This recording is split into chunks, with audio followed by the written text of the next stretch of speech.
Hi guys, welcome to the Peppermint Apes podcast. We're on Zoom and we're going to be talking about 2021, what we've got up to, what our plans are. What are we doing? We're doing a podcast, aren't we?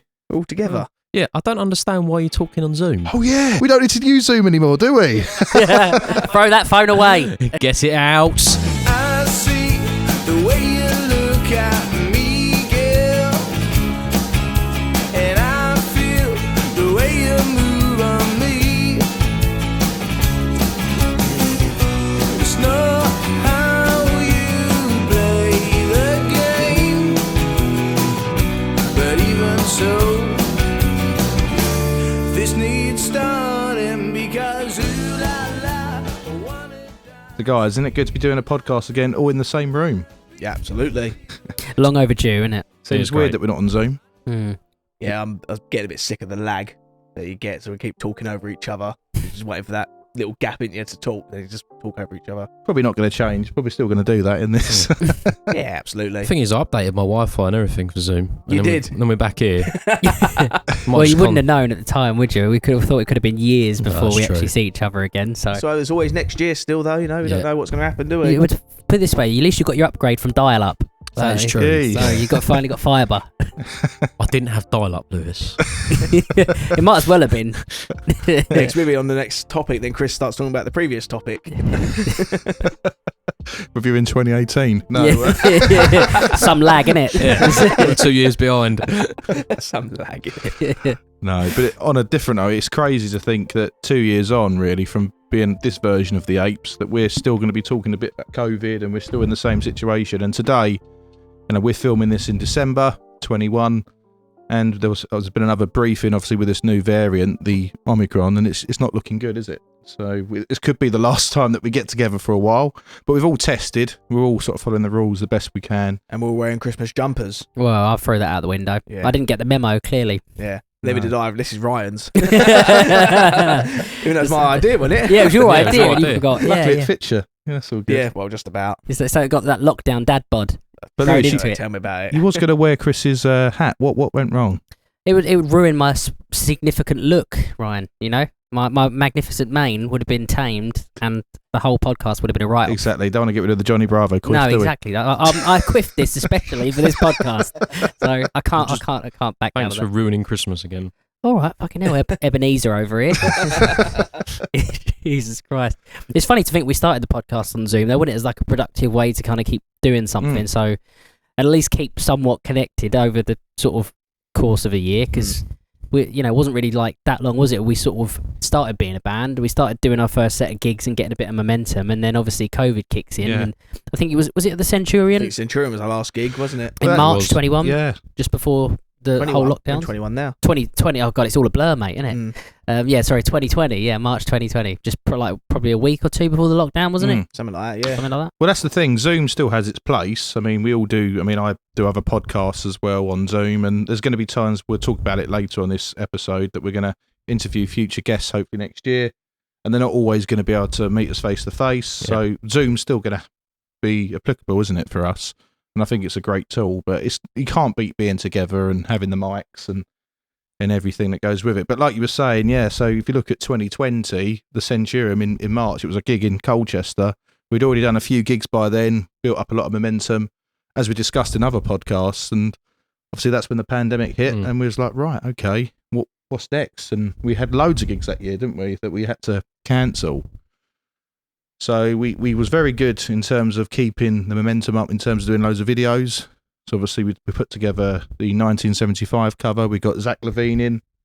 We've got that podcast as well where he came on and discussed about his influences. The Dakota one.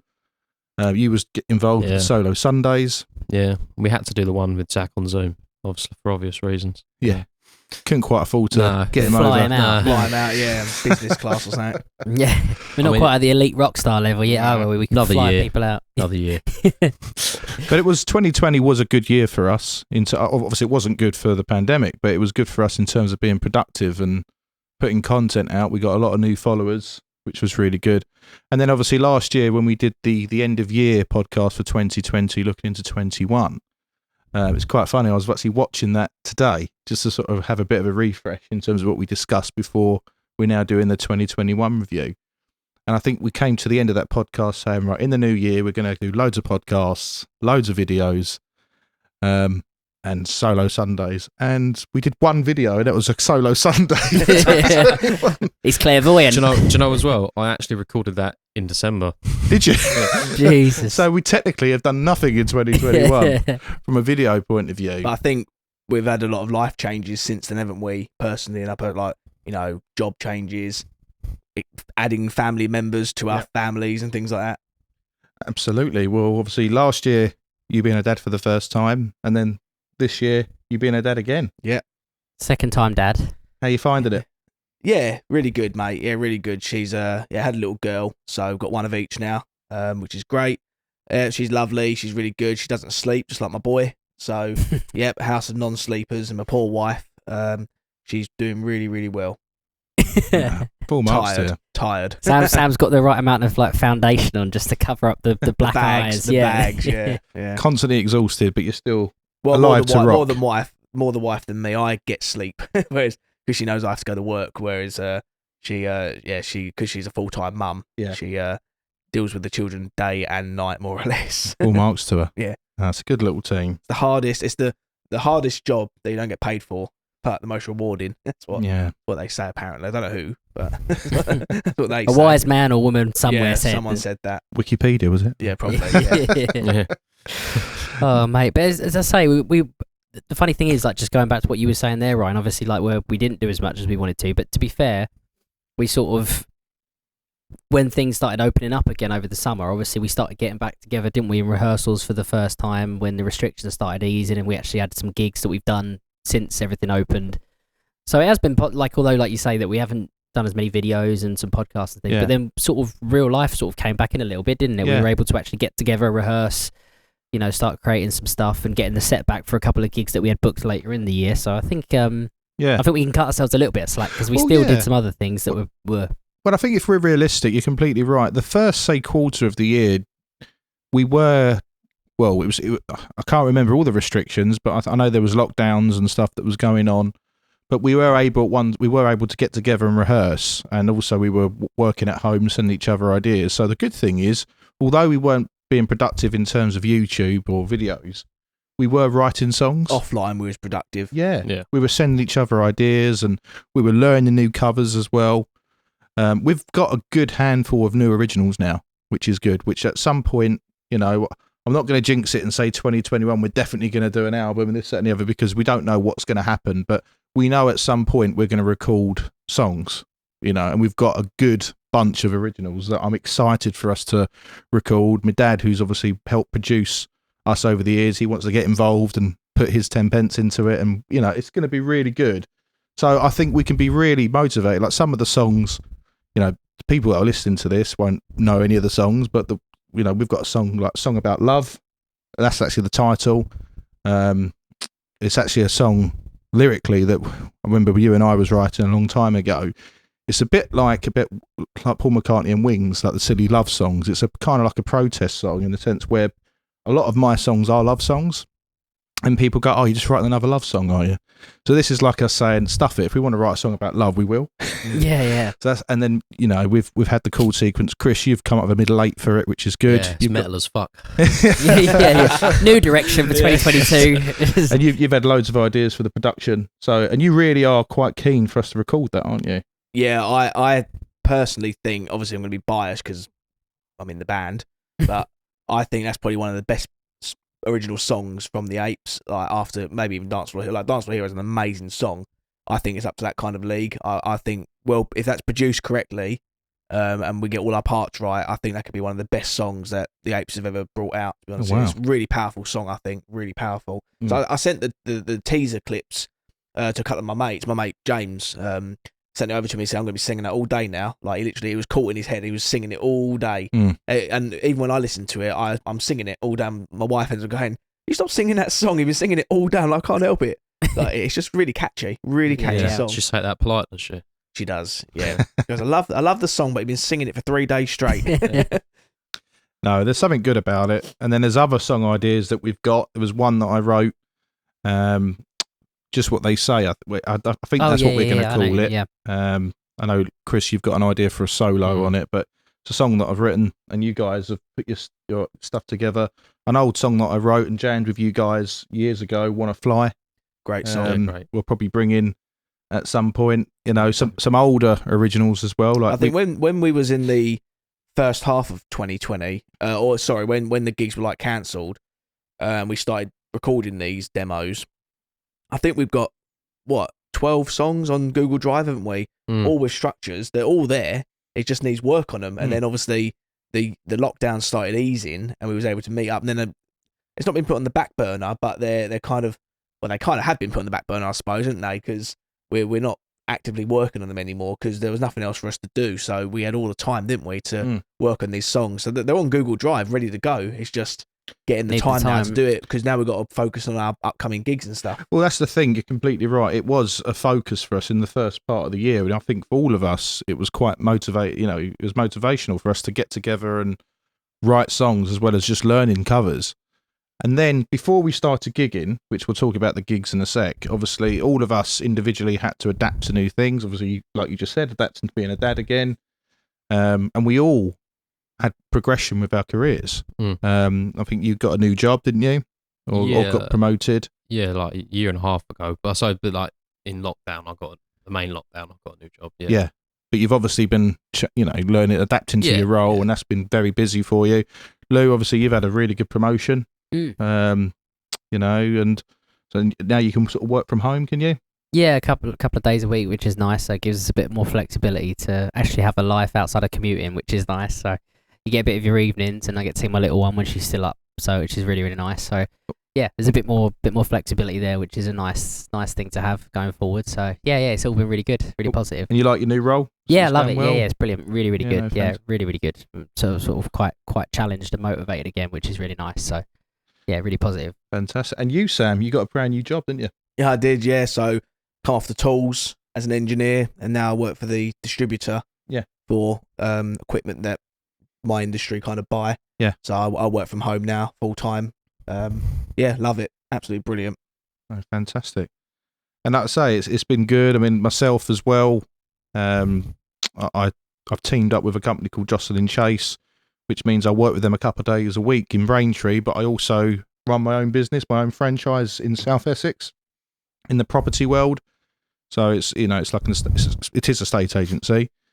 So that's been quite daunting, obviously coming from an employed position to a self-employed Taking role. the plunge. Yeah, like a hybrid self-employed stroke employed role. But especially in it's brave to take a leap, especially like when it's a difficult environment because of COVID and lockdowns and stuff. It says a lot about your character that you sort of took a risk.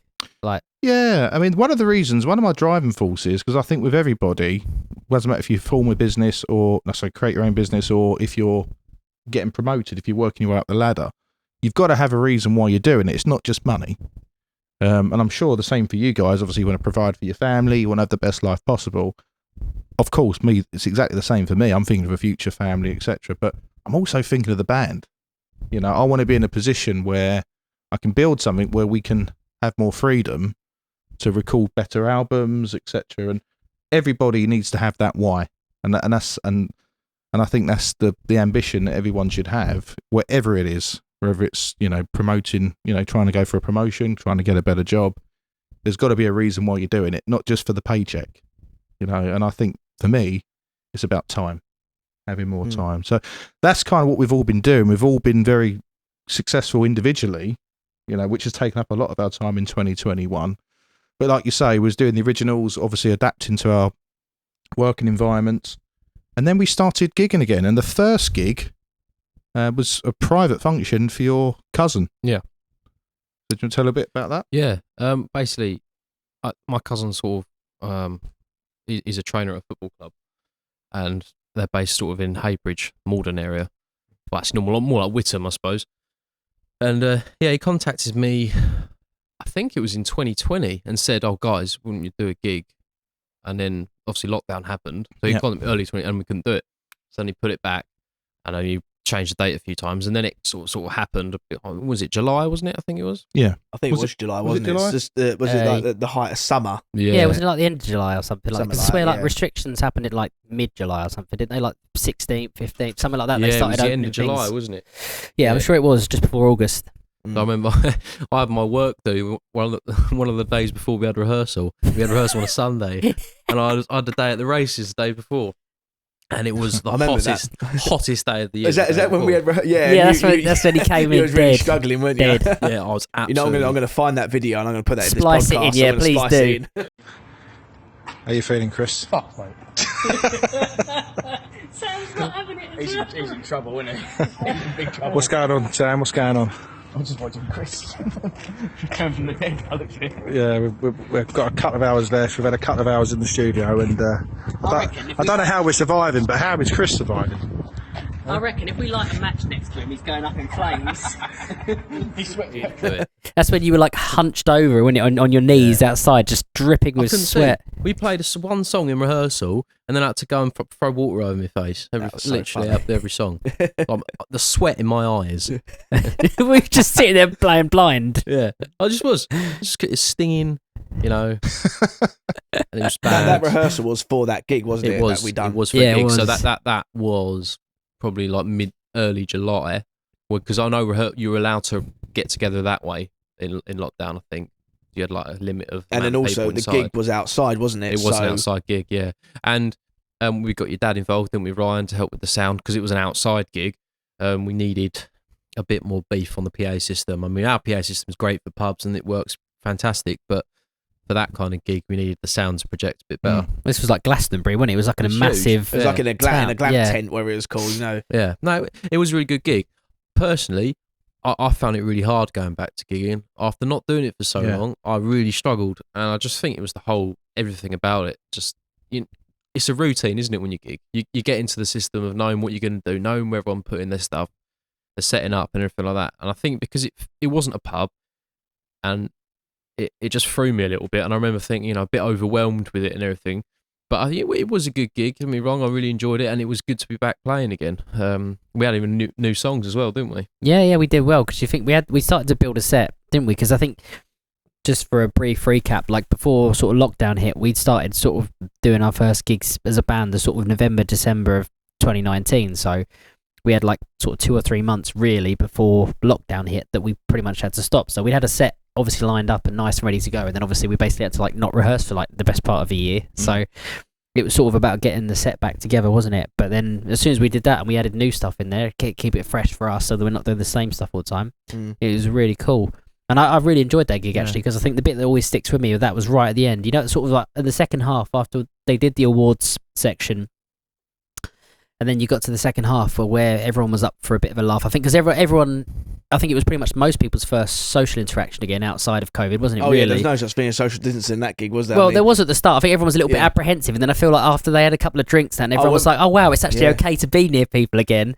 And then it sort of went off, didn't it? And then everyone was singing, and I remember doing "Don't Look Back in Anger," and Yeah. I took my in-ears out, and it was weird. It was like my ultimate rock star moment. It felt like I was at Glastonbury, because hearing all the people sing it back to you like that was Yeah, mental, absolutely mental. 500 miles as 500 well. miles. And all those songs, I think a few of them we put on Facebook, didn't we? Snippets Yeah, of the yeah. gig. And it was just a great atmosphere, fantastic crowd.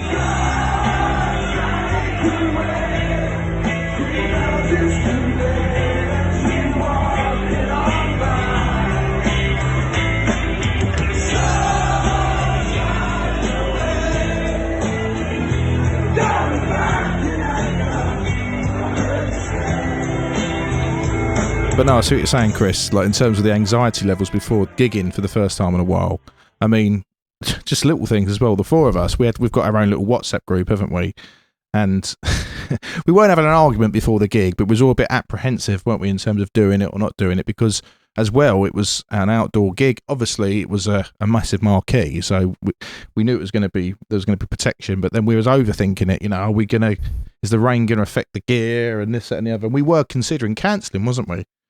And Yeah, I mean, think- it didn't help that there was a flipping like storm amount of rain that fell. yeah. We didn't know there was a massive tent, did we? Originally, well, Chris might have done, but I certainly didn't realise we were like until I think you went the day before, or your cousin sent you a picture of the stage. Mm. It's like, oh wow, it's like a proper tent. But we didn't realize from the picture. He took it from the stage. You didn't realize how massive this tent was. Because you sort of thought there was no sides on it. And you're like, oh crap! Like if it rains like it was scheduled to do, it's going to come in and we're going to get ruined. We were technically being sensible because don't get me wrong, you've got to be prepared. You know, you want your equipment to be okay, and also you want it to be safe. But I think you then said, look, lads, it's going to be okay. Let's just do it. Let's just turn up and see what happens. Because I think rather than actually assessing this, because we didn't know what it was going to look like, rather than turning up and actually working out for ourselves if it's safe or not, we were just sort of making up this decision that it was kind of already set in stone that it was a dodgy gig. But no, I'm glad we listened to you, Chris, because we turned up and it was fine. You know, it was. The thing is, even if it rained, I think we probably could have parked inside the tent and unloaded our stuff, couldn't we? Because there was no sides to it. Yeah. So, but on the whole, you know, like you say, I was a little bit nervous because we hadn't had many rehearsals before.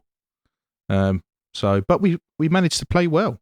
You know, it was almost like we just continued up from March. Okay, we weren't as tight, and we were. It took us a few songs to get back into being confident again. I think we could all tell that. But I think come the second set, we were back to normal. Yeah, I don't think you'd notice any difference. Well, it helped that we had a burger as well in the break. It probably did help. Yeah. And I wasn't driving as well, so I could have a few beers. Yeah, so that was good. A little bit of liquid courage. Is that what the burger was? Yeah, solid courage. That. But no, that was our first gig, and then after that we was obviously able to start rehearsing again and adjusting the set. Yeah. We were looking at. I mean, the one thing I've just got to touch on as well in terms of YouTube, because on other podcasts we said that we had a couple of songs that we're going to bring out in 2021. I think it was Hypersonic Missiles and Rope, which we had recorded a version of, but we just didn't get round to doing it, did we? Because again, it was the videos. The songs are mastered; done. They're ready to go. The Hypersonic Missile is actually on YouTube. It's not released yet because we need to redo the video, don't we? Yeah, because we basically did that and planned to film the video in like sort of July, August, didn't we? But then what happened is we got gigs booked.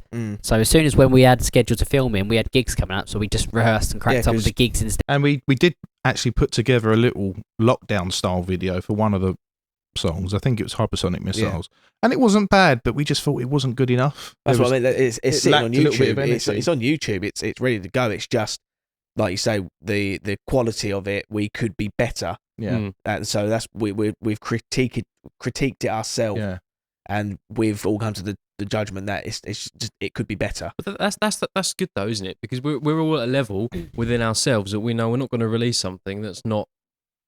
You know, we don't feel 100% confident in, and I think it's having that discipline amongst ourselves. Yeah, just don't release it for the sake of it. Yeah, because a lot of people do think, and I'm not slating anyone, I understand it, but I think if you're releasing a lot of content, that people just want to get content out there, don't they, for the sake of it? Yeah, and I think it's good that we've sort of taken back and thought, hang on a minute, we could do a lot better than this.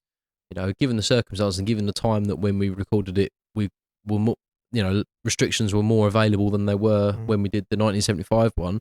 And the 1975 one was a lot better than that one. So I think Ryan used every single effect in after whether final cut. my RAM levels was like too much. It was like whirring. It's like, are you sure? But we do. But even up to now, it's kind of we're not going to have the time really because next year, which we'll come on to in a minute, we're fully booked for gigs, aren't we? But so we might even have to go down the avenue of maybe getting a lyric video, like a kinetic typography video done. Where the words all fly across the screen and stuff. Like, I've got a few ideas. It's just finding a person to do it, you know, because I can't do it. I'm not that good. Like, I don't do Adobe After Effects, but that is kind of to that because we're just not going to have time to do a video, I don't think. You just do it all Times New Roman. Yeah, exactly. Yeah. Sort of scrolling lyrics. Yeah. It's just a Word document that he's scrolling, a screen record. That's it, yeah. No, but that was it. I mean, ultimately, we're not trying to make it.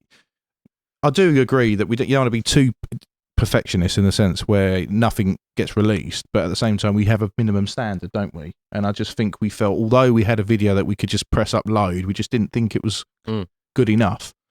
So we just didn't get round to doing it because, again, like we discussed, other things got in the way, obviously adjusting to the new jobs and getting prepared for the gigs again. And that's it. When you're starting to rehearse for a gig, the other things take a little bit of a back burner. But no, we'll come to that in a minute in terms of obviously what we plan to do for next year for videos, etc. But obviously we did the first gig, and obviously that went really well. And then the next one, I believe, was it the Golden Fleece? I thought that. Yeah, I was going to say, I'm sure it was the Fleece, Yeah. which was brilliant. That was our first pub, wasn't it? Since Centurion. Since the Centurion, the March before, so well over a year. Yeah. And Chris and yourself, I've never played there before, but you guys said how good this pub was to play gigs in. It's a proper musical rock pub.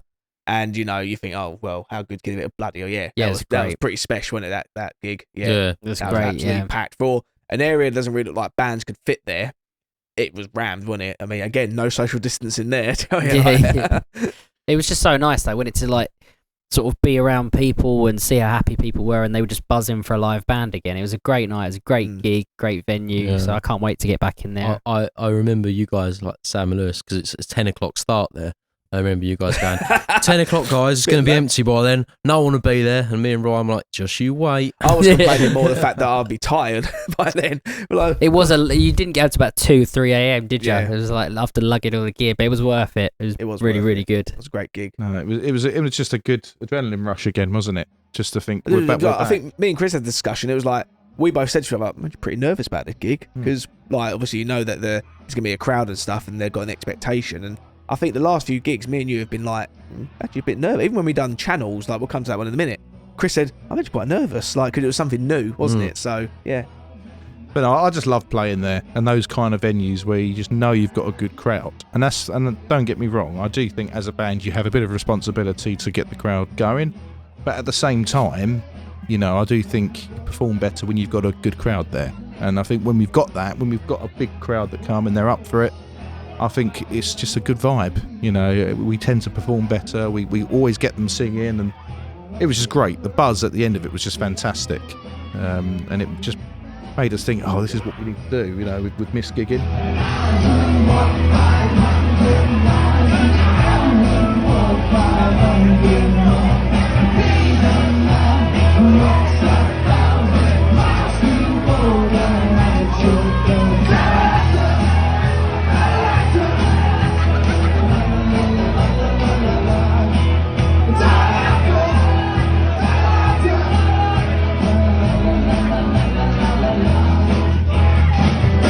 The next one after that, obviously, was updating the set a bit more, and we started to rehearse again, and we played the Cow and Telescope.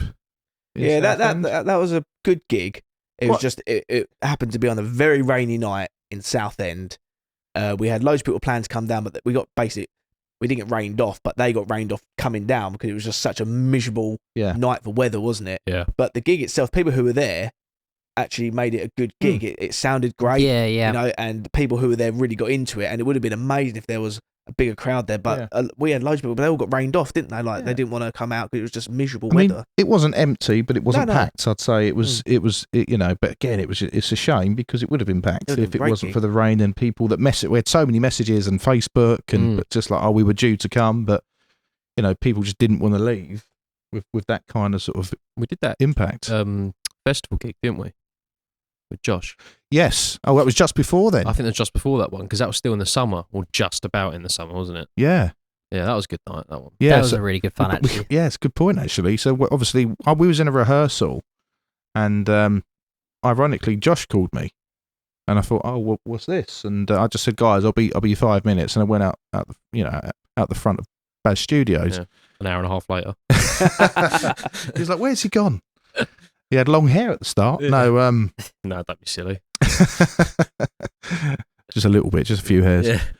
But I came back and I just explained to the boys. I said, look, Josh, his friend is running, this festival. Sponsored by Heineken. Sponsored by Heineken. Don't forget that. And it was held at the Jolly Friar pub at one of our locals in Basildon. Did we want to play? It's an outdoor festival. I don't think you was available on that particular date. You checked your calendar, you said, I can't do it, unfortunately. And it wasn't like we can book another day. It was that day, and it was a band that had sort of pulled out, and we had that slot. So, and you said, look, you boys are welcome to do it if you want to get a dep in. That's the whole point of this band. We've always said, haven't we, if one of us can't make it, we get a dep in. We're a functions band at the end of the day. Yeah. You're going to get deps in, aren't you? Yeah, definitely. So we just said to Josh, look, would you like to play it? And straight away he went, yeah, I'd love to. We played a bit of a rockier set for that. I got a phone call that evening. Sam, you're out. Yeah. We won't be retaining your services. Yeah. But that was a good gig though, wasn't it? That was a you great know, gig, actually. It was big stage. it was fun because it was sort of old school rock and roll. Yeah, we did an AC/DC tune, didn't we? Yeah. Josh sung it and did a brilliant job. And it was a really good, really good gig. A lot of fun. Yeah. Sometimes it's nice just to go back to a bit of old school rock and roll, isn't it? Yeah.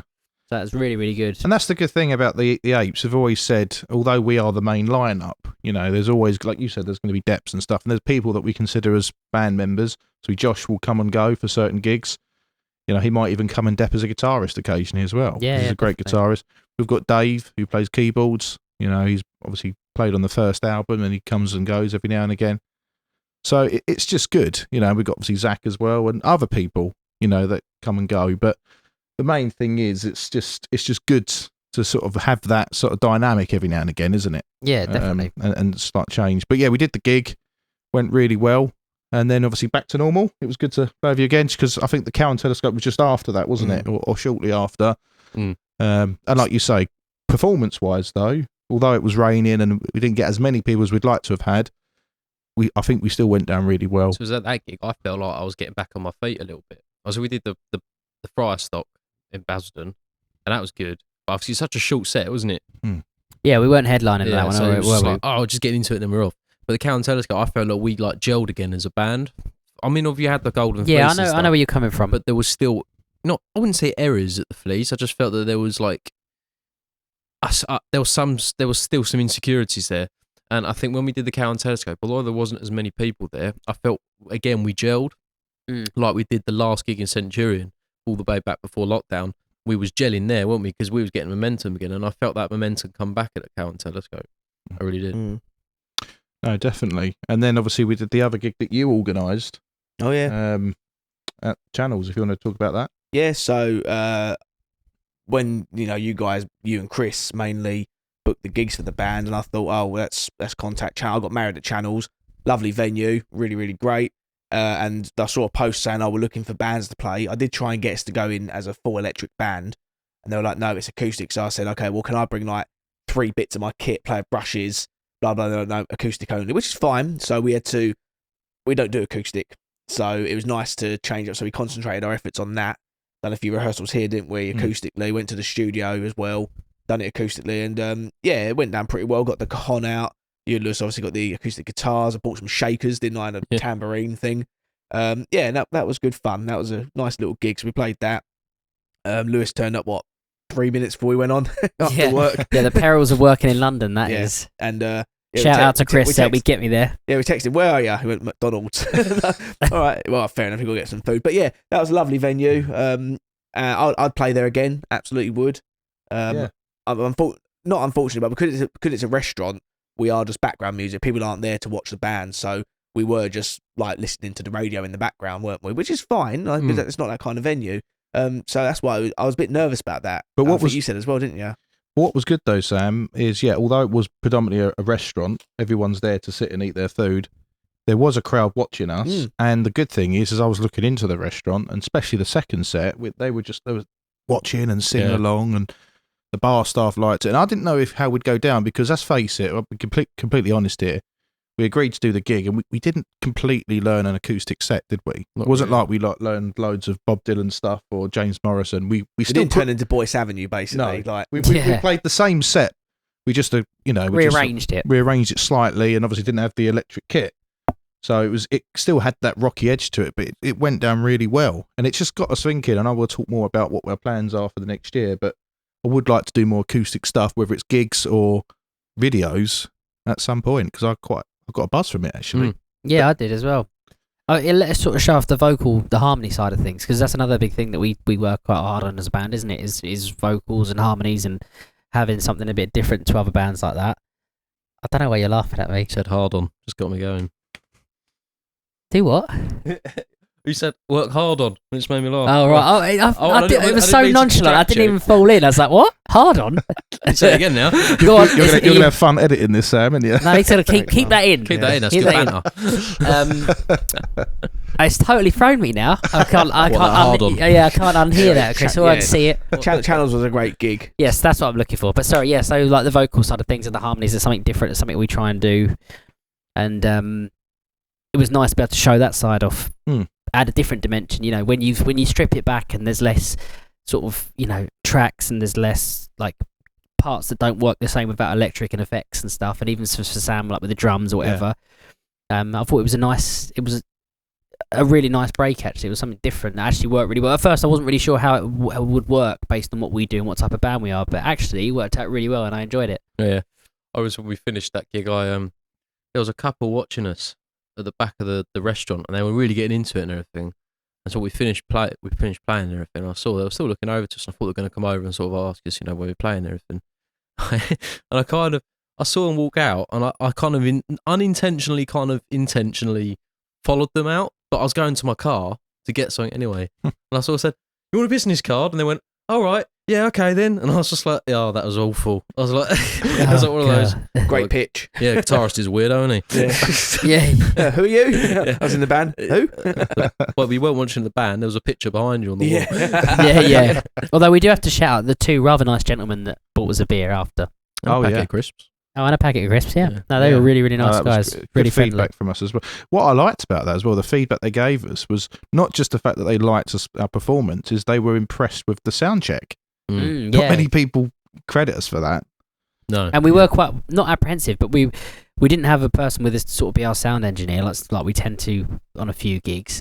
And being acoustic and the dynamics are different with the vocals and without the drums and without, like, you know, we know pretty well how our mix should sound now with our full electric set, but it was new for us, weren't it? And even for you, Sam, as like this sort of like designated sound engineer, trying to get, you know, work out a good mix, it was quite daunting at the start, wasn't it? So to get a bit of feedback was quite nice. That it sounded really good. Yeah, because obviously when you're doing acoustic, you're working with different frequencies, aren't you? More of a higher pitch, if you like, from the acoustic guitars and stuff. Then obviously you got a bit of low end from your bass and the bass element of the cajon, but you want to accentuate the vocals mainly, don't you? But then you don't want the guitars come through too tinny or like harsh, if you like, on the ears. Yeah. So yeah, it was a different way to, you know, do a mix and stuff, and constantly through the set I was going to sound alright, because I don't know what it sounds like. Yeah, you was constantly asking, weren't you? Yeah, just because I don't know, because we usually have Colin out the front with an iPad, don't we, doing it, or whereas I was doing it off my laptop, wasn't I? So it was hard to gauge, but I think we did well and we got good feedback from people. But I must admit, it's weird, you know, when I think you guys said you was quite confident with that gig. Like you felt like there wasn't a lot of pressure. I mean, obviously, I know obviously there was pressure with it, but it was a different kind of vibe. But for me, I was really nervous before we started. It's rare that I get nervous before a gig. I get a bit of adrenaline, and you know, you need a little drink, a beer just before you go on, just to give a little bit of a kick. But I was really, the only other time I was nervous, obviously, was that first gig for your cousin, because it was the first time for a while. But this was like, you know, put me at the Golden Fleece, put me anywhere, I never really get nervous. But I was really like, you know, I think it's because of for that first song, I was nervous. I think it's because of the exposure. Yeah, you're very exposed when you're doing acoustic, aren't you? You can't hide it under a distorted guitar. You can't hide mistakes and things like that. You usually, if you feel like your voice is going, you can get the crowd to start singing, can't you, or something? Yeah. Whereas, you know, if you'd gone Mustang Sally and then you want to ride around Sally, just people will leave. All you hear is Knives and Forks. People in their prom cocks out. Yeah. That's it. So, what was it? Was it the John Lennon quote when he was saying at the Royal Variety, you can just hear the people in the upper echelon rattling their jewellery or whatever? Yeah, with the people in the cheaper seats clap your hands, and the rest of you just rattle your jewellery. Yeah, it's like hear the clink of cutlery. And so where was we after Channels? So we played in Holbridge. Yeah, but before we did that, I just got to say, I know you could make it, but the three of us, it was Bill, our good friend Bill, organised for us to go to Liverpool, just a bit of a lads sort of thing, to go and do the stadium tour at Anfield, and obviously go and see the Cavern and whatnot. Now, the Peppermint Apes, different lineup. We played the IPO festival there a couple of times over 10 years ago now. Really good experience, and it's an honour to say that we played the Cavern. But it's a while since we'd been there, and obviously for us, being music fans and Beatle fans, it was great, wasn't it, to go to Matthew Street. And the cover bands there were fantastic. I mean, they were all like playing like 3-4 sets, weren't they? And there was one band in particular in the Cavern venue that we saw. Was it was it Tony Triggs? Tony Skeggs band. Tony Skeggs. I do apologise, Tony, if you listen to that. That's my fault, because I keep calling it the Tony Tucker band. Tony Skeggs. But I've got to say, that was a genuine mistake, but they were amazing, weren't they? Yeah. Brilliant. Absolutely amazing. Yeah, the atmosphere in there was unreal. And also, I was saying as well, it's just when you go and see a live band, or just in a bar or a pub or something, excuse me, you usually get.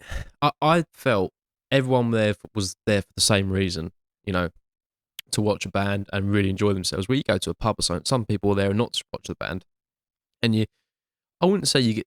I'm not talking about violence or anything, but so there was no sort of like bravado there or anything like that. It was everyone was there having a good time, listening to music, and it was the 60s music that obviously it's gonna because it's the Cavern in Liverpool, and the 60s had a massive movement in Liverpool, in the Mersey beat sound and everything like that. But I think when we walked in and I saw there was a band setting up, and I thought, this is going to go off. And I think we initially intended to just go in there for a pint, didn't we? Yeah. Because we was like, well, there's a band that played called the Cavern Beatles, and we haven't got tickets to go and see them. So I thought, I was a bit like, well, I mean, there might just be a generic sort of acoustic band or something playing in there, But we went in there, and then they started out, I think they started with Twist and Shout, and I've never seen a place react like that to the opening song in a band. It was just, everyone was like, They just sort of captivated. sprinted down the front, didn't they? Everyone had Yeah. their beer. Even Yeah. we were like, right, straight down the front. Yeah. And then and we were just talking after that. What was really good about that, because I know people that are listening to this or watching this in whatever format, you might be thinking, what are you talking about when you went to Cavern? What's that got to do with the band? Well, one, we're musicians, but two, it actually made us think, right, we've got to update our set. Yeah, We said we've got to play a bit more Beatles stuff.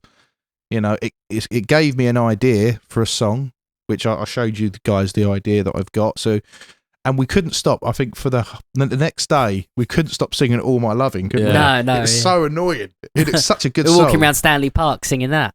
So, but I must admit, guys, it coming back. I mean, I remember being on the train, coming from Lime Street Station, going back to London, and I was just, when you got a few hours to kill, it makes you think. And I was like, right, we've got to update the set next year with some covers. But I also thought, this is it.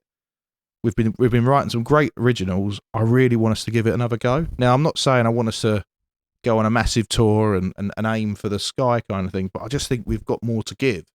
And we all had a bit of a chat afterwards, and I think we all kind of agree, don't we, that we kind of want next year, as well as the gigs, to get back to the originals. Yeah, definitely. It was really inspiring, Definitely, wasn't it? Well, every band that we saw in every bar or every club or pub or whatever it was, they were all outstanding, weren't they? Oh yeah. And it's like you walk away thinking like that's the standard. And you keeps you striving to be better. Yeah.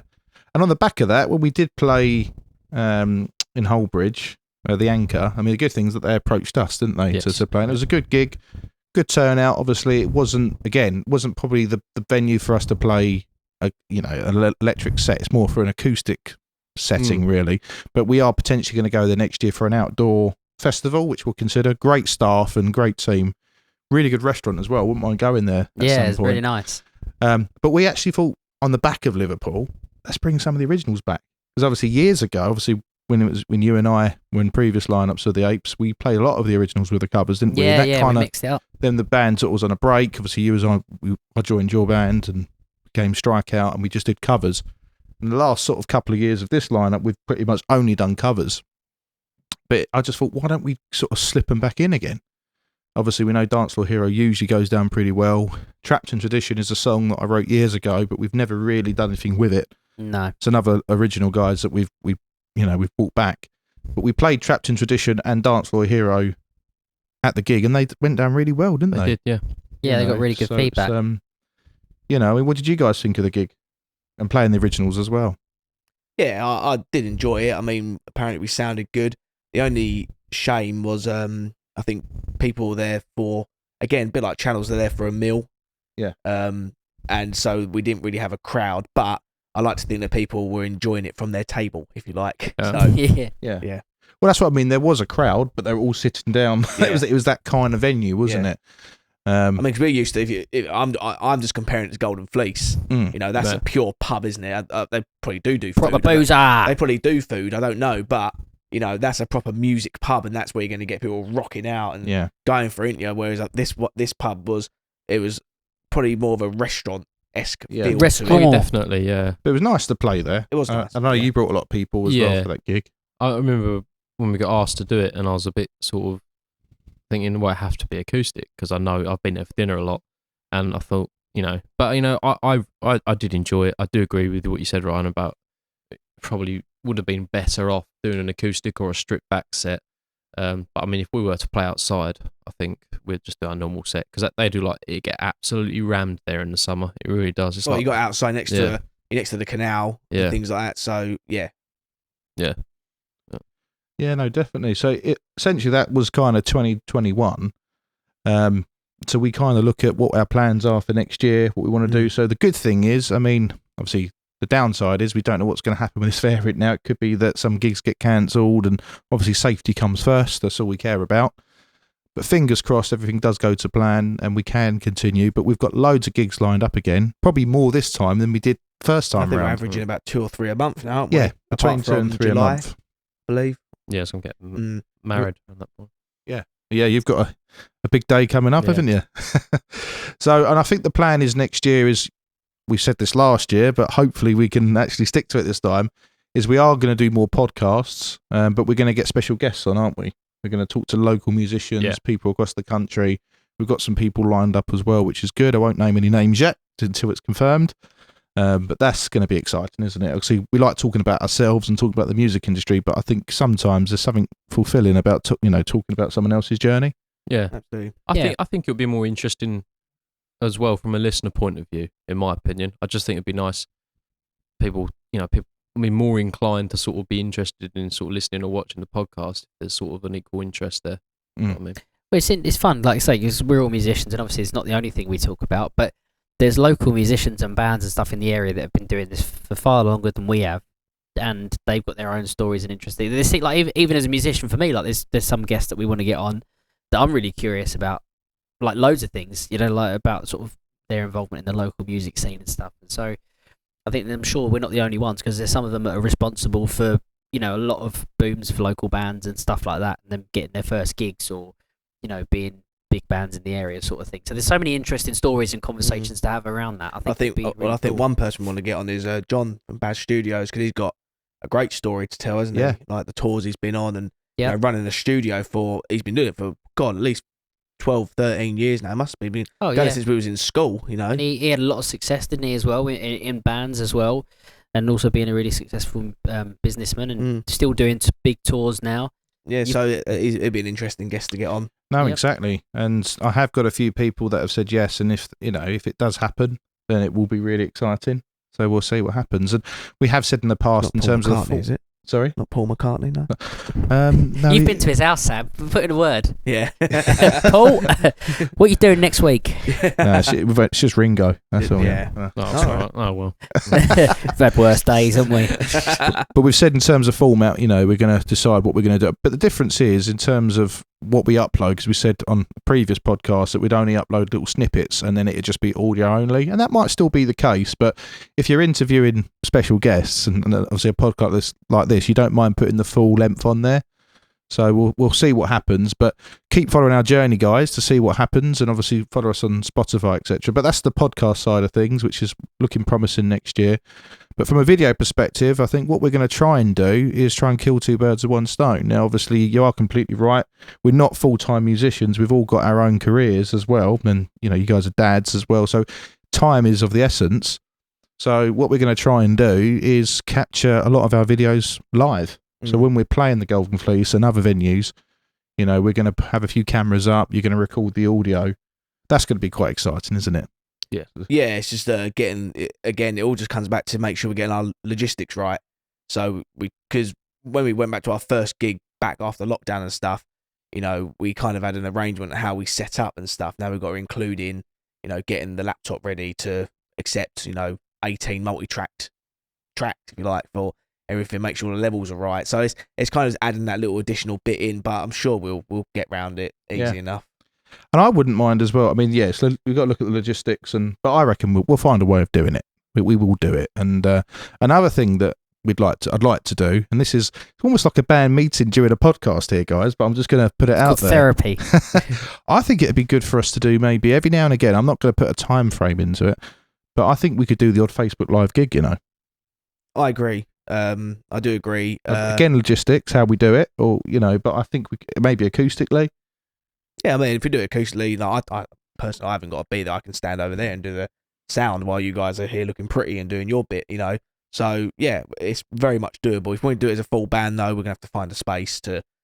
We'll find a way of doing it, but I think that'd be really exciting. But also, we've said as well in terms of other videos, you know, with the cajon and acoustically, we're going to go to a studio at some point and put stuff together. But one thing I'm really looking forward to, and again, we might not release anything next year, maybe we will, but working on these originals. Yeah, You yeah. know. Definitely. Yeah, that'd be great. You know, we've got so much going. But I mean, before we sort of wrap this up, I mean, go around really. I mean, Chris, I mean, just to summarise 2021 and looking at next year, what's your thoughts overall?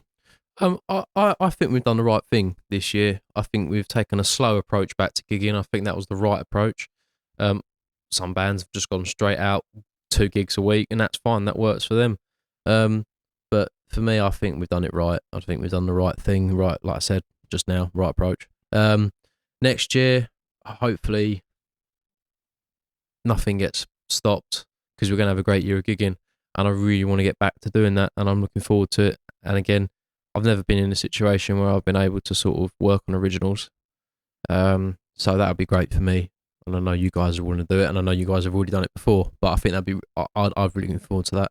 And again, the podcast thing, I think that's great. Like I said, that's a really good idea to get people in sharing their stories, and I think it's just going to be a great year. I'm going to stay positive, like I always try and be. But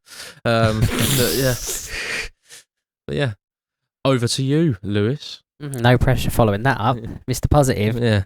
Yeah, I'd describe this year as mental, but you know, it's all been good fun. I think we've done really well, and I've really enjoyed the last couple of months since the summer into now, just actually all being back in a room, all making music again, and actually, you know, like being able to actually get in a room and have people and see their reaction to. Because I think like you won't ever get that again unless touch wood, and we get another year's worth of lockdowns and things. You won't probably get another scenario where you just like people are so like unburdened of being stuck indoors or whatever, and they can finally see people and their mates and their friends and their family and have a laugh and enjoy a band again. I think that was really special to actually, you know, be around when things opened up, when people could get back in. So I thought that's really good. Really proud of the videos we did in the podcast. Like, I think some of the covers in particular, the If You're Too Shy one, I think we did really well on. So I think there's a lot to be positive about. I think we can be proud of ourselves. I think you know, we just keep working on it next year. I was sort of approaching it with cautious optimism and just say, look, if this year's taught us anything could happen. So I'm sort of not sticking too rigidly in my own head to what we've got planned just because it can go tits up. Yeah. But I'm going to stay positive. I'm looking forward to it. I think if we get back gigging again, I think that'd be awesome. If we get all these gigs that we've got booked up, I think that would be fantastic because there's some great venues we're lined up to play in. You know, Peppermint Apes appearing live in a town near you soon. So in Essex. In Essex. Yeah, in the immediate Essex area. Yeah. It's a disclaimer. But yeah, I think that's my take on it. Mr. Samuel?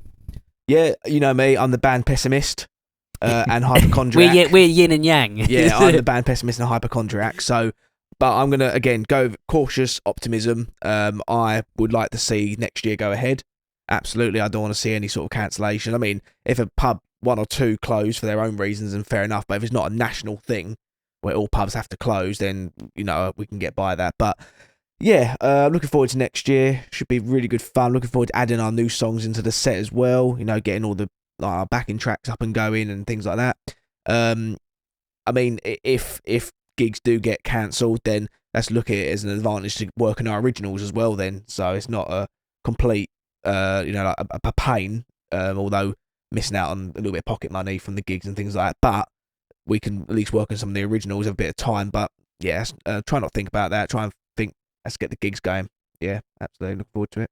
And like Lewis said, I'm really proud of what we have done in terms of the YouTube covers and even just getting the originals to a standard of so far what we've done, like from our own homes. We haven't even got together to record any of these songs, done it all ourselves and stuff. So yeah, very proud of that. No, How about you, Rye? Yeah, I think this year, I think we can be proud of it. I think, you know, we haven't done as much as we'd like to have done in terms of YouTube content, like we said on the last podcast, but we've got reasons for that. And I think we've had a good year getting back into the swing of gigging. And don't get me wrong, the first half of the year, there were opportunities to do other gigs, wasn't there? But it was kind of like you play a venue and everyone has to sit, you know, it was all social distancing, which is what you want. But I think we had the approach of it's all or nothing, so we decided not to do those gigs. Yeah. And I'm kind of glad we stuck to that, because we did polish up in terms of rehearsals, didn't we? So, and like I say, after the first couple of gigs, I think we managed to get back to the Apes live again, and I'm glad. Looking next year, we've got loads of gigs lined up. We've got a list of them, and I just hope, like I say, we can keep the momentum going. If something happens, like you said, Sam, if there are cancellations, then we'll find something to Use it to our advantage. Yeah. We'll work on the originals, but we'll work on originals anyway. We'll put loads of videos out, the podcasts. I say, bring it on. No, I agree.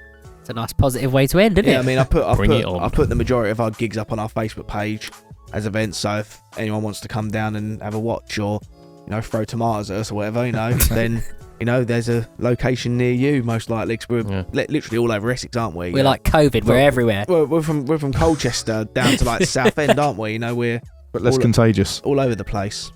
Yeah. Yes, I got him. Yes, look at that. And on that note, we'll end it there. No, thanks again, guys, for coming over to my house for this podcast. Thanks for hosting Nice, us. Thanks for having. Thanks for the tea. Yeah, lovely Exactly. couple. Hopefully West Ham beat Arsenal.